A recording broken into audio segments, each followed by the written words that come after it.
us journey together to a faraway time and place.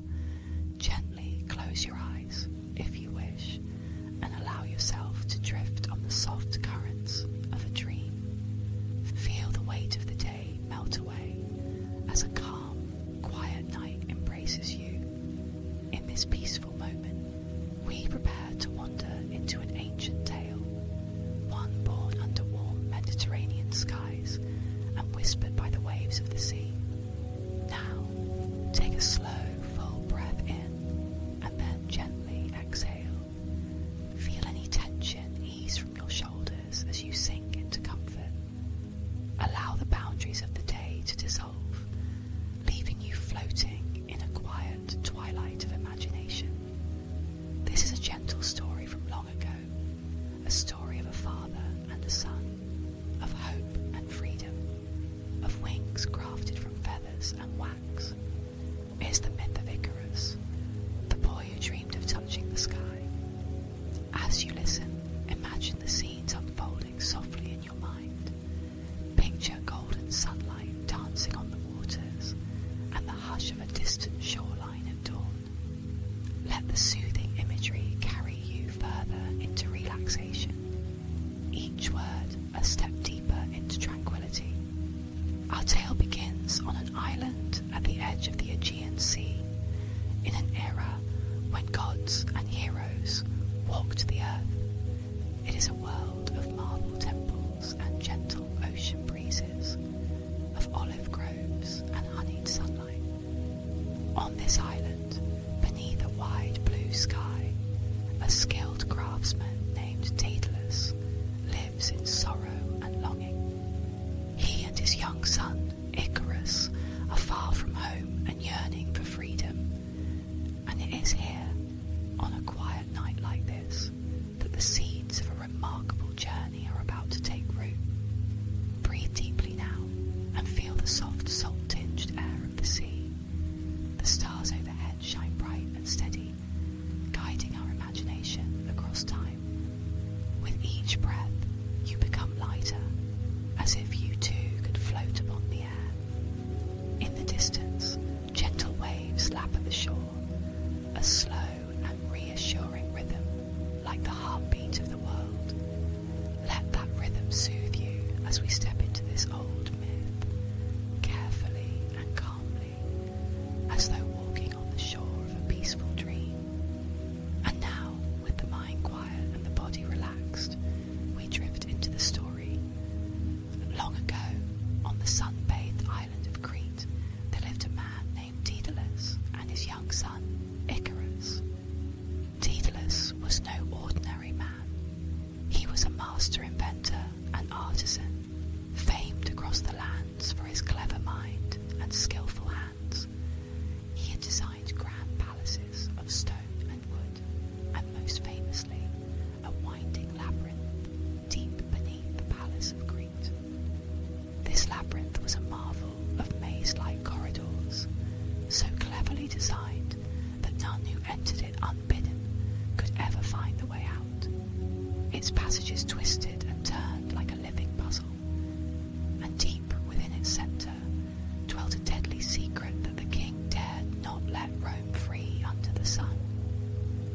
Daedalus alone knew all its twisting paths and secret turns.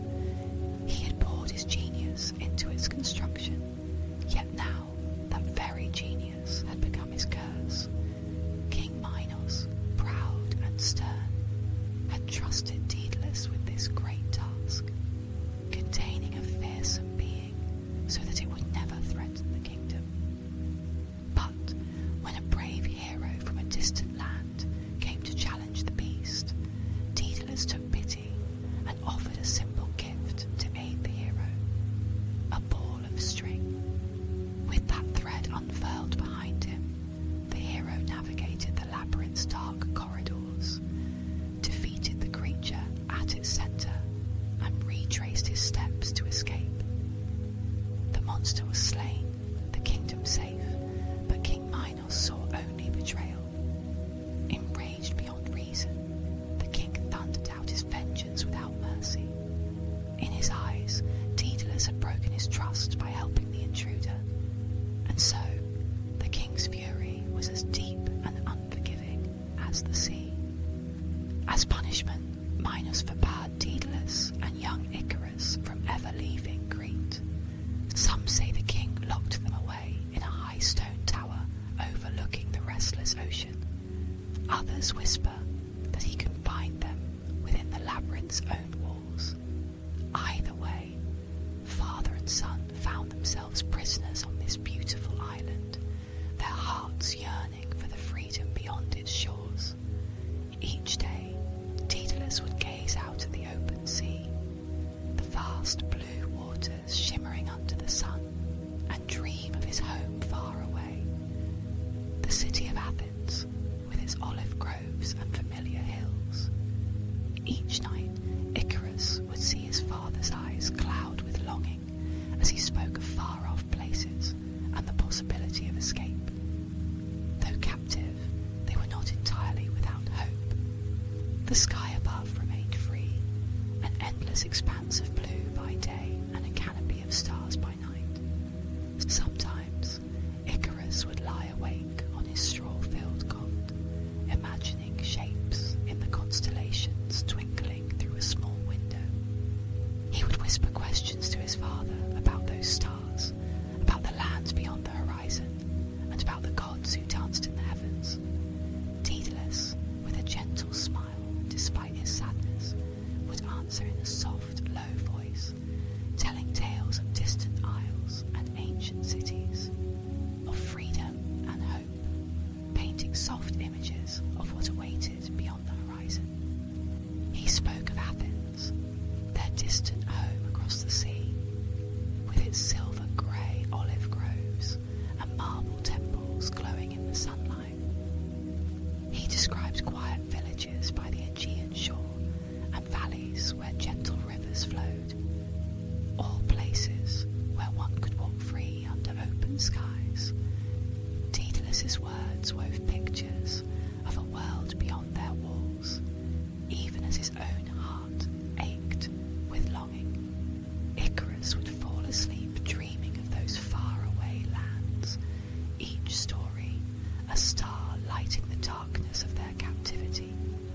Outside their confines, life on Crete went on in its slow, rhythmic way. By day, cicadas sang in the olive trees, and sunlight draped the island in a golden haze. Fishing boats bobbed on the turquoise sea, their sails idle in the midday calm. The scent of salt and wild thyme wafted on the warm breezes. By evening, the sky would bloom with hues of rose and amber as the sun dipped low, and the sea would catch the colours, glowing like liquid gold. From their lonely window or the tower roof, Daedalus and Icarus could sometimes just make out the far horizon, where the ocean met the sky in a seamless, beckoning line. In those quiet moments, watching seabirds glide effortlessly on the wind, an idea began to take shape in Daedalus's mind. He observed the gulls and doves, swooping and soaring, tracing graceful arcs through the air. No walls or waves could hold these creatures. They were free to come and go, riding the breeze wherever they wished. Icarus, too, watched the birds for hours, his eyes following their white wings against the broad sky. Often he would raise his own arms and run a few steps in the sunlight,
a sky that was open, untouched by the king's decree. If birds could travel on the air, then perhaps so could they. As the days turned to weeks, the father's keen mind returned again and again to this thought, that their path to freedom might lie above, in the heavens, one quiet twilight, as the sun's last light faded and Icarus drifted to sleep. Daedalus sat wakeful by the window. He listened to the gentle night breeze sighing through the olive groves and watched the first stars appear. In that hushed purple hour, he made a silent vow to himself and to the sleeping form of his son. He would find a way for them to fly, to leave Crete behind as effortlessly as those birds disappearing into the dusk. Outside, the wind whispered through the leaves as if in agreement, carrying with it the scent of the sea and the promise of an uncharted journey. At that very moment, an owl hooted softly from a distant olive grove, a creature sacred to wise Athena, as if offering a quiet blessing to his resolve. The days that followed were filled with quiet preparation. In secret, Daedalus began to gather the materials he would need for their daring escape.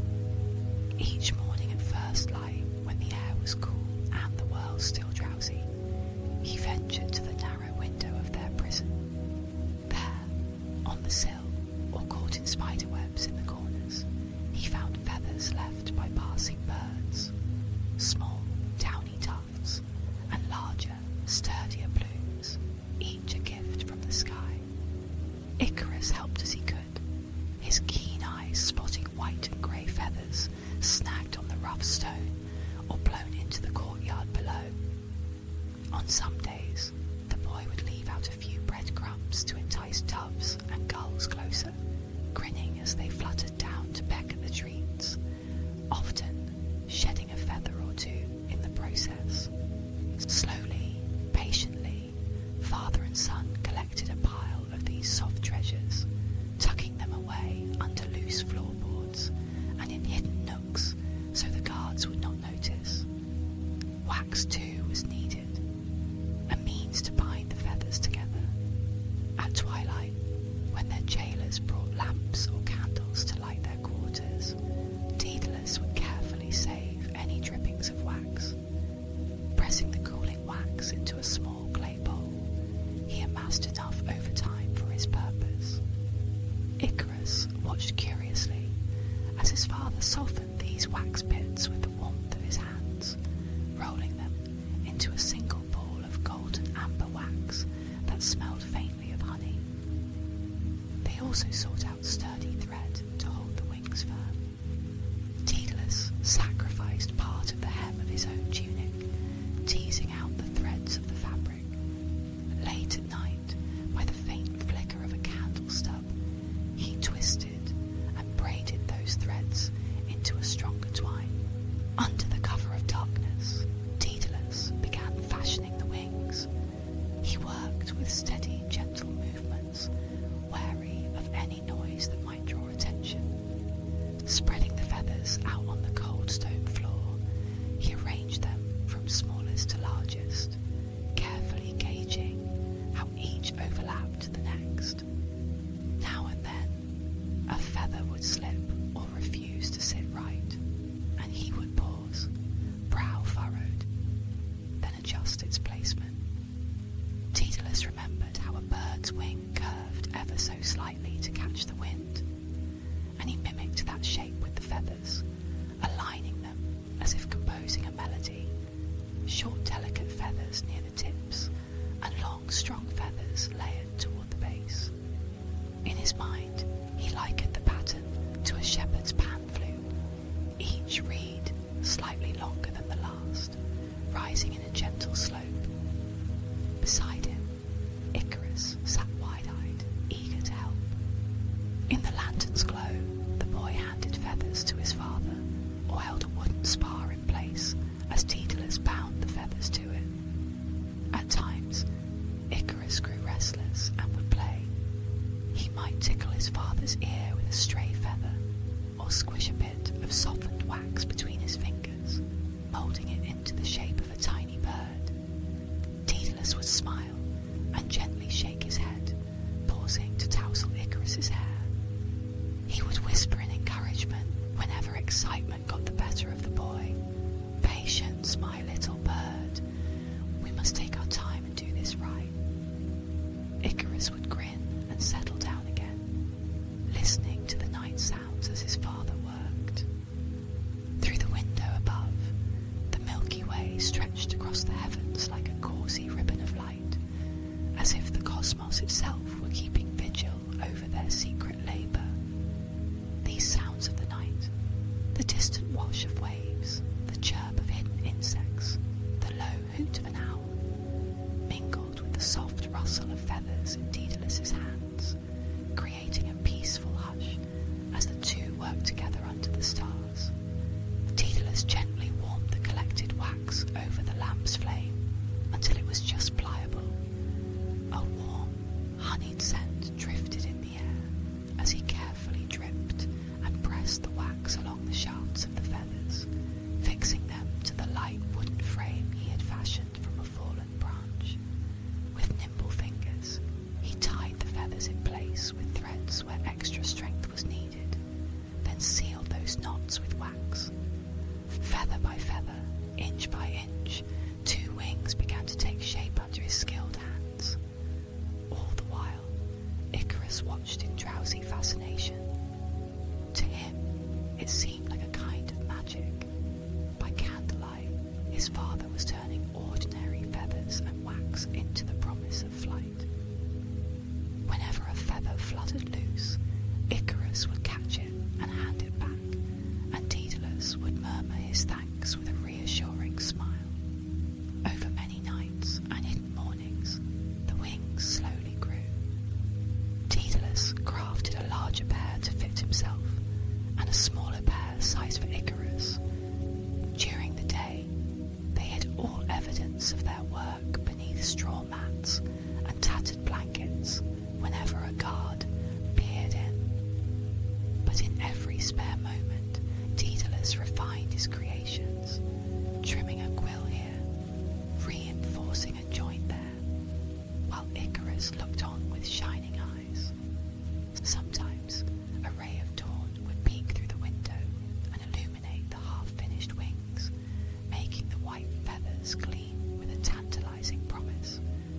In those moments, father and son would exchange a hopeful glance, hearts swelling with quiet optimism.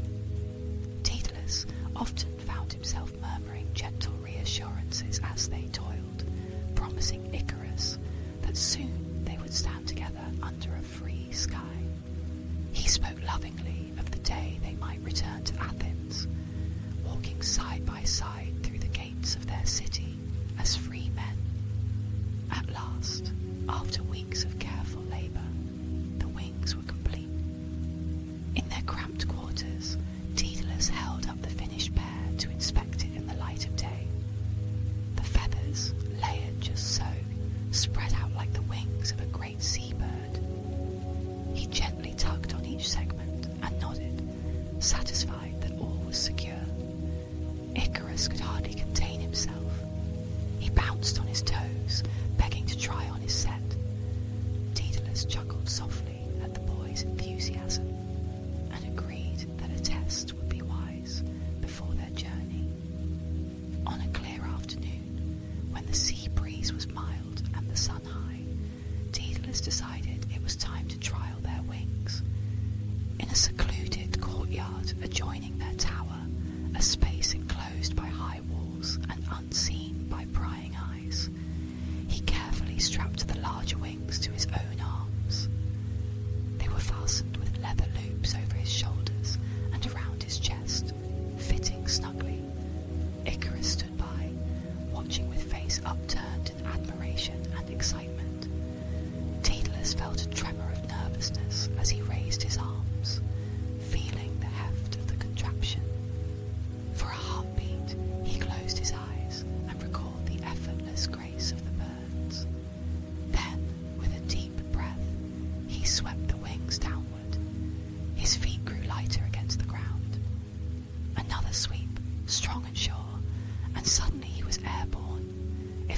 a foot or two.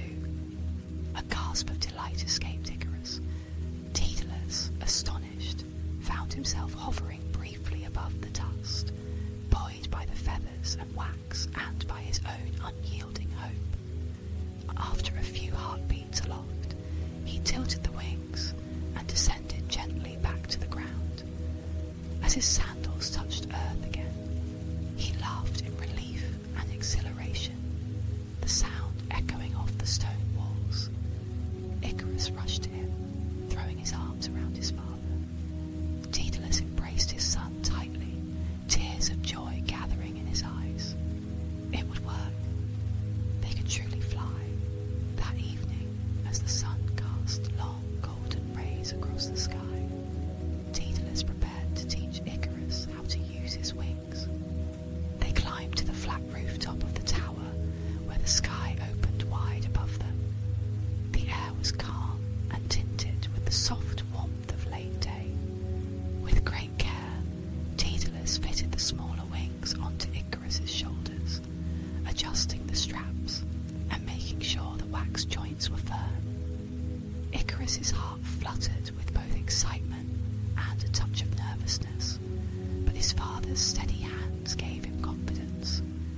Standing on the flat roof, the boy stretched his arms out left and right.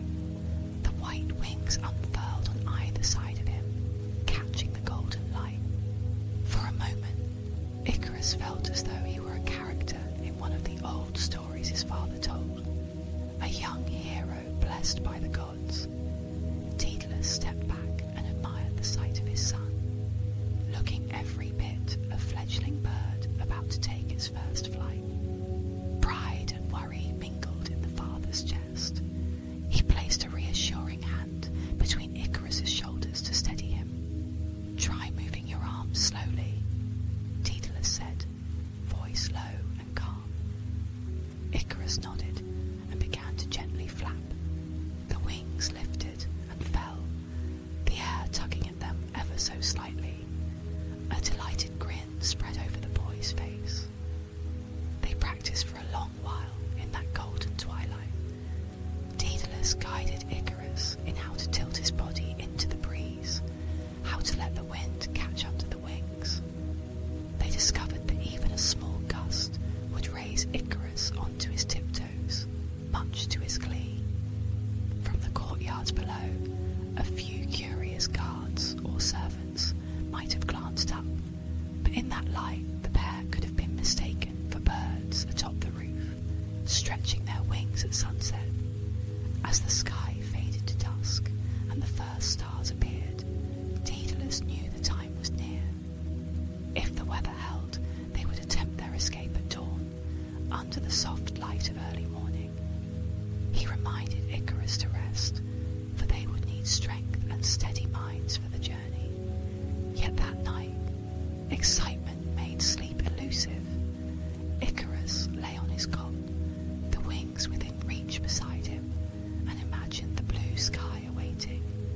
Daedalus sat awake longer, gazing out the window at the waxing moon. He silently ran through their plan again and again, whispering prayers for safety to any god who might be listening, to Helios for gentle sunshine, to Zeus for permission to trespass in his domain, to the winds to be their friends. In the darkness, Icarus asked in a tiny voice, "Father, do you think the gods will bless us?" Daedalus squeezed his son's hand and replied softly, "The gods help those who help themselves, my son. We have done all we can. Now we trust the sky to carry us." Comforted by his father's words, Icarus closed his eyes, a smile on his lips, as Daedalus continued to stroke his hair in the gloom. Finally, in the deepest part of the night, Daedalus closed his eyes and dreamed fleetingly of Athens, of open fields and the smell of home, and of flying over an endless sea. Outside, the sea murmured its constant lullaby against the shore, and the stars wheeled slowly overhead, ushering in the dawn of their escape. Dawn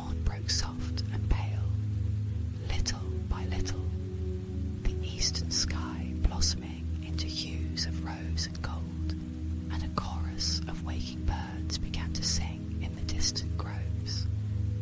A delicate veil of morning mist clung to the ground, shimmering as the first light touched it. Daedalus and Icarus woke early, hearts thumping gently with a mix of excitement and nerves. From the tower roof, the world was still and expectant. The sea below lay calm, tinted pink by the newborn sun, and not a soul in the courtyard stirred. It was the perfect moment. The cool dawn air smelled of dew and wildflowers, invigorating their senses. Daedalus carefully secured the wings onto Icarus, double-checking each strap and knot. He then fastened his own pair, feeling the now familiar weight settle on his shoulders. Father and son stood upon the edge of the tower, a light breeze ruffling their feathers. Below, the island stretched out in dawn's hush, and beyond, the open sky beckoned. Before they took flight, Daedalus turned to his son and looked into his bright, eager eyes. He placed his hands on Icarus's shoulders, feeling the slight tremor of anticipation coursing through the boy. "My son," he whispered, voice thick with emotion, "the time has come. Stay by my side and follow my path. Remember all I've taught you. Fly neither too low nor too high. If you fly too near the sea, the mist and waves could weigh down your wings. If you fly too high, the sun's heat could melt the wax that binds them. Stay in the middle way, and you will be safe. Promise me this." Icarus gazed back and nodded earnestly.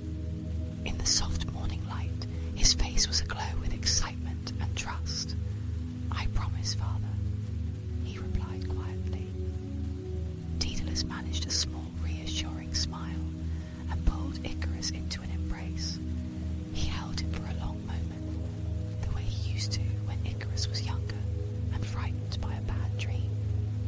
A tear escaped Daedalus's eye and vanished into Icarus's dark hair.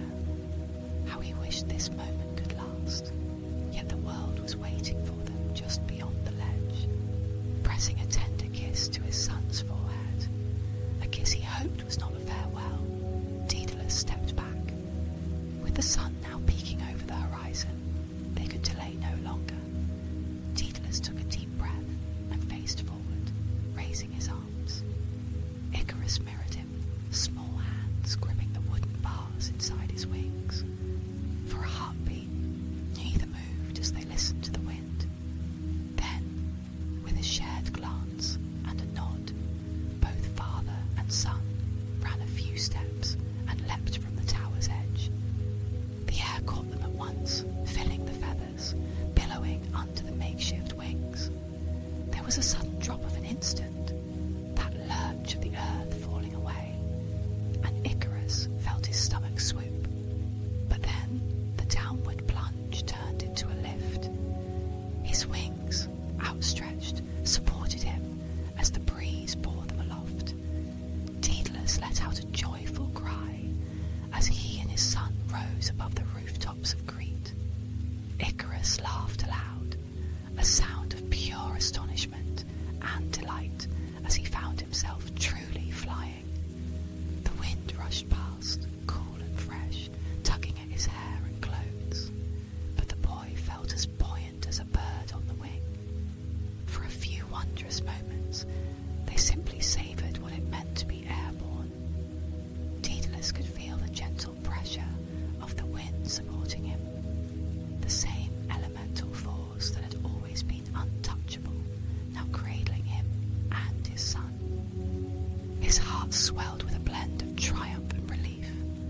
All around them, the sky was vast and welcoming, a boundless expanse of blue that stretched to meet the curvature of the earth.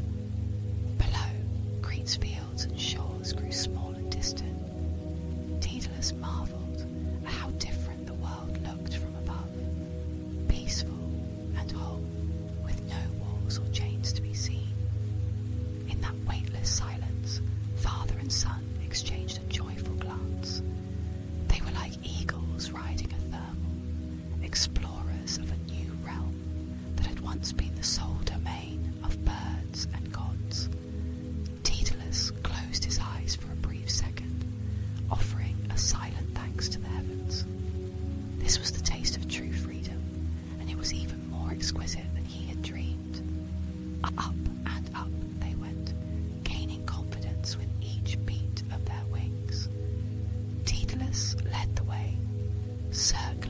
once above the tower to gain height and balance. Icarus followed just a little behind and to the side, as they had practiced, keeping a stable distance. Below them, the island of Crete was waking. A few early risers in the palace courtyard looked up, shielding their eyes, unable to believe what they saw. Two figures against the brightening sky, moving as gracefully as eagles. A fisherman pushing off his boat from the shore caught sight of the pair, silhouetted against the dawn. He blinked and rubbed his eyes, convinced he must still be dreaming, for never had a mortal man flown like a bird. In hushed awe he murmured a prayer, thinking he beheld two spirits of the air travelling through the heavens. On a hillside, a shepherd tending his sheep looked up and saw the pair winging across the sky. He gasped and dropped to one knee, mistaking the airborne figures for divine messengers. In a nearby field, a ploughman halted his ox and rubbed his eyes, marvelling at the sight of what he thought were spirits riding the wind. Daedalus and Icarus soared onward. They left behind the cliffs and beaches of Crete, venturing out over the open Aegean Sea. From their height, the scattered islands below looked like emeralds and opals set in a sheet of blue glass, each outlined by a lace of white foam. Below, the water sparkled and gently rippled, a vast expanse of shifting blue and turquoise. Icarus peered down and marvelled that he could see the world in miniature beneath him, the shoreline like a ribbon, the fields and olive groves like patches on a quilt, tiny figures of people and animals moving far below. The sensation of flight was everything he had imagined and more. It was freedom itself, a dream made real. He felt as though he could fly forever, his worries left on the ground with the labyrinth and the tower.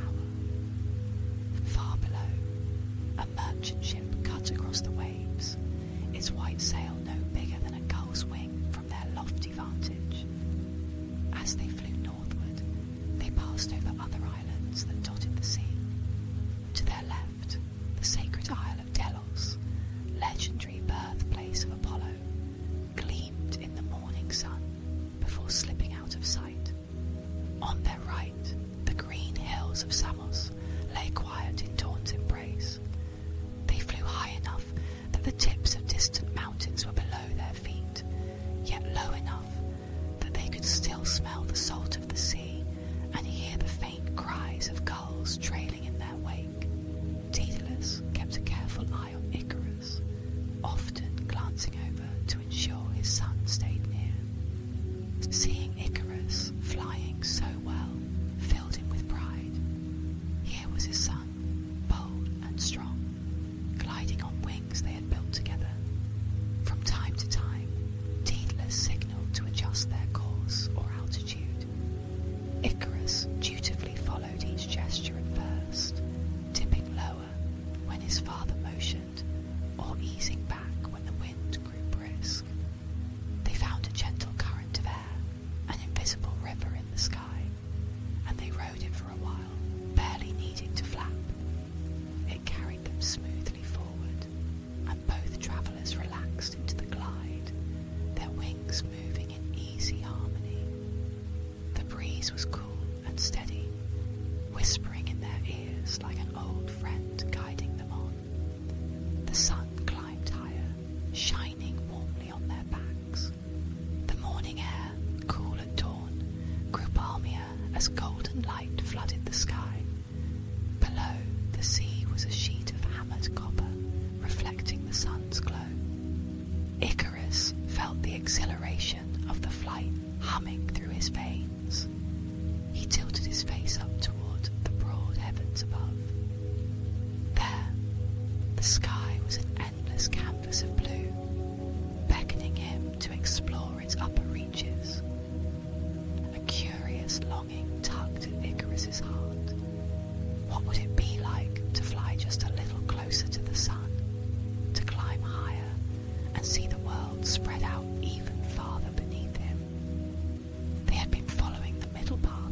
his father instructed, but now that he was so at ease in the air, the warnings felt distant. Up here, everything seemed boundless and safe. The vast sky called to him with a silent promise of adventure. Gradually, almost without conscious intent, Icarus began to drift upward. He beat his wings a bit more strongly, rising above the steady course that Daedalus kept. As he climbed, more of the world unfurled beneath him. The horizon stretched wider, revealing distant islands and the endless expanse of sea. The rush of ascending felt wonderful. The higher he went, the lighter and more exhilarated he felt, as if he might indeed reach the very summit of the sky. Below, Daedalus was still gliding on the current, assuming Icarus was close behind. For a few minutes, the father did not notice his son was flying higher. Icarus grinned, swept up in youthful daring. The sunlight was so bright and inviting above, the sky so open and clear. He saw a puff of cloud not far overhead, soft and white like a tuft of cotton, and he yearned to soar through it, to discover what lay on the other side. Perhaps he fancied he might catch a glimpse of the god's lofty abode, or the fiery chariot of Helios, the sun. Without further thought, he continued upward, chasing that enticing dream of the sky. When Daedalus finally glanced back to check on Icarus, his heart nearly stopped at finding only empty air where his son should be. He banked in a wide circle, scanning the skies in panic. To his dismay, he spotted Icarus far above him, climbing swiftly, the boy's figure haloed by the brilliant sun. Daedalus's mouth went dry with fear. "Icarus!" he cried out, pouring all his love and terror into that call. "Come back down. Remember your promise." He shouted until his voice cracked, desperately waving an arm to signal danger. His words thinned in the open air, and it was unclear if Icarus heard them at all. Perhaps a faint echo of his father's voice reached Icarus, for the boy glanced over his shoulder. For the first time, he noticed how far below his father now flew, and a flicker of doubt crossed his mind. He hovered for a moment, caught between the exhilaration above and his father's distant calls from below. In that pause, he felt the air around him, thinner, drier, and the sun's heat more intense on his back. But the rush of freedom still roared in his ears, louder than caution. He had come so far, almost touching the clouds. Just a little more, he thought, just a moment longer in the sky's embrace. He turned his face again towards the golden sun and pushed upward one last time. That was the moment the gentle balance was broken. Up close, the sun was no longer just a warm distant light, but a fierce and searing force. Icarus felt the change at once, an unexpected, sticky warmth along his shoulders. Puzzled, he glanced at his wings. To his horror, he saw the edges of the largest feathers shifting out of place. The wax that held them was glistening and beginning to run. The heat was melting the careful work of their hands. Icarus gave a frantic flap, hoping to return to the lower sky quickly, but the damage had begun. A feather here and there drifted off, floating lightly away on the breeze. He stared in disbelief as one of his precious wings lost its orderly rows of feathers. Gaps appeared where they had been. Another panicked flapping only hastened the unravelling. More feathers of all sizes tore free, dancing around him like snowflakes in a storm. The boy's heart pounded in his chest. Realizing at last the peril he was in, he cried out in alarm, "Father!"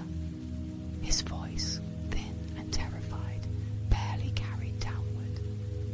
Far below, Daedalus saw white feathers spiraling toward the sea.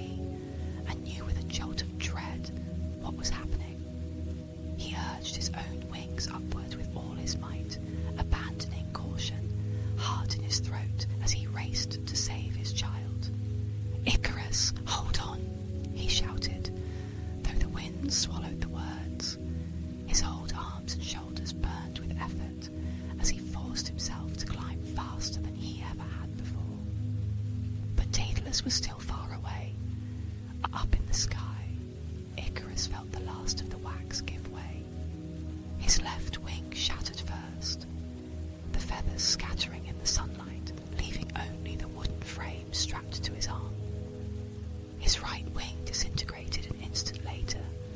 Suddenly, he had no wings at all, only his own two arms flailing uselessly against the open sky. A whimper of fear escaped his lips as gravity seized him. For a single, timeless heartbeat, Icarus hung suspended between sky and sea, as if the world itself were holding its breath. Then he began to fall. The bright heavens that had moments ago felt welcoming now rushed away from him. Wind roared in Icarus's ears as the blue sky and blue sea spun in his vision. He tumbled through the air, no longer a graceful bird, but a frightened boy plummeting to the world below. Feathers, freed from their bonds, still floated around him, gentle where he was not. Icarus managed one more cry, a desperate, heart-wrenching "Father!" before the air stole the breath from his lungs. Daedalus could only watch in horror as his son fell. The small form of Icarus, which had ridden the winds with such joy, now hurtled toward the unforgiving sea. The father's own vision blurred with tears as he raced after, but he was too far, too late. The endless moment shattered as Icarus met the sea with a faint splash, lost amid the vastness. To those watching below, it was as if a bright star had fallen out of the morning sky into the sea.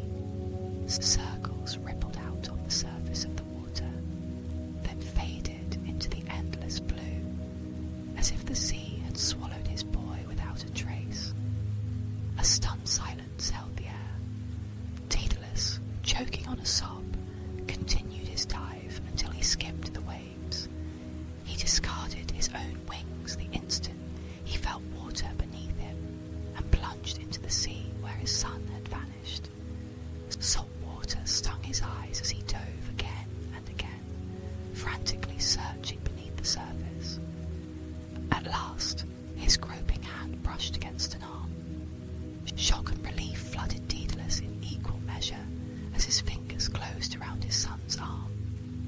With desperate strength, Daedalus grasped Icarus and hauled him upward. Breaking above the waves, he dragged the limp form of his son into his embrace. The coastline of a nearby island beckoned, and Daedalus summoned every ounce of will to swim them both ashore. The water that had seemed so gentle from the sky was heavy and cold now, but he refused to let go. His legs found purchase on sand, and he stumbled onto the beach, pulling Icarus out of the surf. A few white feathers bobbed on the gentle waves nearby and washed onto the shore, silent testimony to the wondrous flight that had just come to its sorrowful end.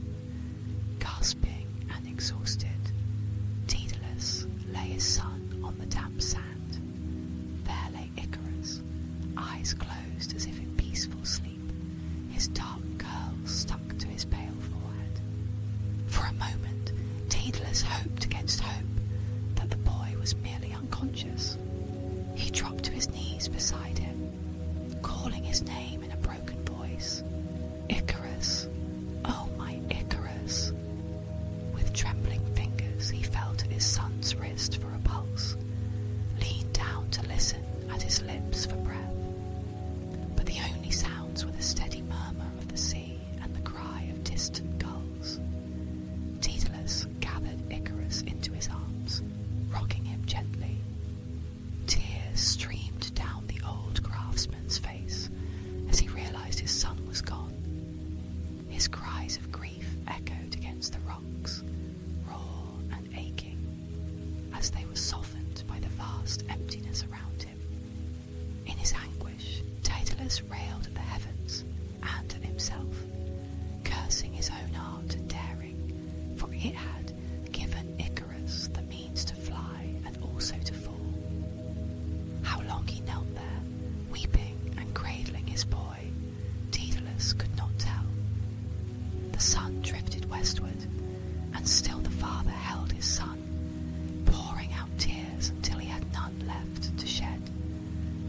At last his sobs subsided into quiet. Daedalus knew he must honour Icarus's memory. On that lonely, unnamed island, he resolved to give his son a proper farewell. With heavy limbs and a heavier heart, Daedalus set to work. He cleared a patch of ground above the reach of the tide, and with his bare hands began to dig into the sand and soil. Each handful he scooped out felt like lifting a mountain, yet he persisted, fueled by love and duty. As he dug, he spoke softly to Icarus, voice shaking but gentle. He reminisced about the day Icarus was born, about the toddler who chased butterflies in the palace gardens, about the laughter they shared while collecting feathers. His words, tender and halting, wove a lullaby of memories for the son who could no longer hear them. When the grave was deep enough, Daedalus lined it with soft fronds and wildflowers that he found along the sparse grass of the island. He laid Icarus inside, arranging his limbs as if the boy were merely napping after a long day of play. Gently, Daedalus placed a few of the white feathers that still clung to Icarus's arms across his chest, a reminder of the freedom he had tasted. The old man pressed a final kiss to his son's cool brow. "Fly free, my boy," he whispered through fresh tears. Then, with aching slowness, he covered Icarus with the sand and earth, each handful an agonizing goodbye. When it was done, Daedalus gathered stones to mark the mound. The evening sky had turned lavender and orange by the time he finished, and a quiet fell over the little island. Daedalus sank to the ground beside the grave, physically and emotionally spent. He spoke into the hushed air, voice ragged but resolute. "This land shall bear your name, Icarus, so that none forget what happened here." And thus he named that place Icaria, and the surrounding waters the Icarian Sea, that all who sailed those waves would remember the boy who dared to fly. Before departing that lonely graveside, Daedalus found a smooth stone and etched his son's name upon it. He set it at the head of the mound so that anyone who came upon this isle would know it as Icarus's resting place. Daedalus kept vigil through the night by his son's resting place. Under a blanket of stars, he whispered prayers to the gods to watch over Icarus's gentle soul. He softly sang a lullaby he had once crooned to Icarus in infancy, letting the tender notes intermingle with the sigh of the night breeze. The constellations above seemed to flicker in sympathy, and the waves on the shore lapped softly, as if murmuring a lullaby of their own. At last, when the first light of dawn touched the sky, Daedalus knew he had to leave that sacred spot. He had to continue living, to carry the story of Icarus to others. With trembling hands, he retrieved his own wings from where they had washed ashore. The feathers were soaked and askew, but the frame was intact. He dried them in the morning sun and carefully smoothed and secured what feathers remained, using a bit of wax he warmed between his fingers. Before departing, Daedalus knelt at the grave one final time. "Farewell, my beloved son," he murmured, voice thick with sorrow, but also with love. "Your name and your dream will live on." He pressed his forehead to the earth in a last tearful salute. Just then, a white gull flew overhead, its call echoing across the quiet beach. Daedalus looked up, and a bittersweet smile touched his lips. It was as if Icarus's spirit were bidding him goodbye in the form of that gentle creature of the air. Rising to his feet, Daedalus slung the wings over his shoulders. With a running start along the beach, he leapt into the sky once once more. His heart pounded with anxiety as the wings caught the breeze, but they held. He flew, alone this time, across the sea toward distant lands. Each moment in the air was a poignant reminder of Icarus. Tears pricked his eyes, but he kept going, determined to survive this journey that cost his son so dearly. Eventually, Daedalus reached the shores of Sicily, where kind people took him in. There, in a temple of Apollo, he hung up the wings as an offering. With solemn reverence, he dedicated them to the sun god and vowed never to attempt to fly again. Those wings, a marvel of ingenuity and a symbol of a father's love and a son's daring, remained at the altar as a testament. And though Daedalus's heart was burdened with grief, he also felt pride for his son's bravery and the brief wonder they had shared. At the court of the Sicilian king, Daedalus was treated with honour and kindness. He found solace in teaching his crafts to those eager to learn and in creating gentle works of art, none so daring as those wings, but beautiful in their own right. Sometimes he would carve little wooden birds, much like the one he once made for Icarus, and give them to children who reminded him of his son. Though a quiet melancholy never left his eyes, Daedalus lived out his days, sharing his gifts with the world.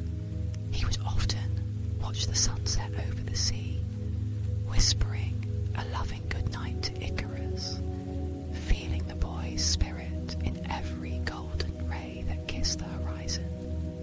In the years that followed, sailors passing by the island of Icaria told tales of the boy who fell from the sky. Poets would sing of Icarus, and his name became etched among the stars and the sea. Daedalus himself would often gaze at the horizon, seeing in the vivid sunsets the bright spirit of his son. He carried on, sharing his knowledge and art with others, and whenever he spoke of Icarus, it was with a tender mixture of sadness and admiration. For he knew that though his son's life was brief, it burned with the light of ambition and joy, like a shooting star across the heavens. And so, the story of Icarus, the boy who flew on wings of wax and feathers, passed into legend, carried on the very winds that once bore him up. Icarus's spirit, in a way, lives on in every open sky and restless ocean. His name is murmured by the breeze and carried in the salty scent of the sea spray. Whenever dawn breaks gently over calm waters, it's as if the world remembers the boy who sought the sun. It remains a gentle reminder of the precious balance between daring and wisdom, and of the eternal bond between a parent and child. And if you listen closely to the whispering sea breezes on a quiet evening, you might imagine they are telling his story still. Now the tale of Icarus has gently come to its end. The night is quiet around you, and you can let the images of ancient skies and sunlit seas fade away like a gentle tide receding. The waves of the Aegean still whisper the name of Icarus, carrying his memory softly through time. But here and now, you're safe, warm, and at peace. Take another deep breath, feeling the cool air fill your lungs, and then release it slowly. Any remaining tension melts away, and a warm, tranquil feeling spreads through your body. Feel the weight of your body sinking into your bed, each breath slower and softer than the last. The story has been told, and all is well. In your mind's eye, the last golden light of our tale melts into a calm darkness, speckled with stars. Imagine those stars above the sea, steady and eternal, watching over you as you drift into slumber. Is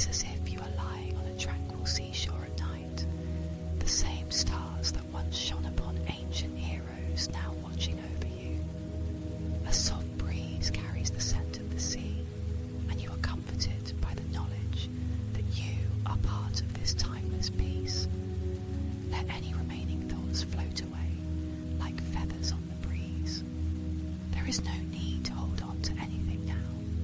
You can simply let go and rest.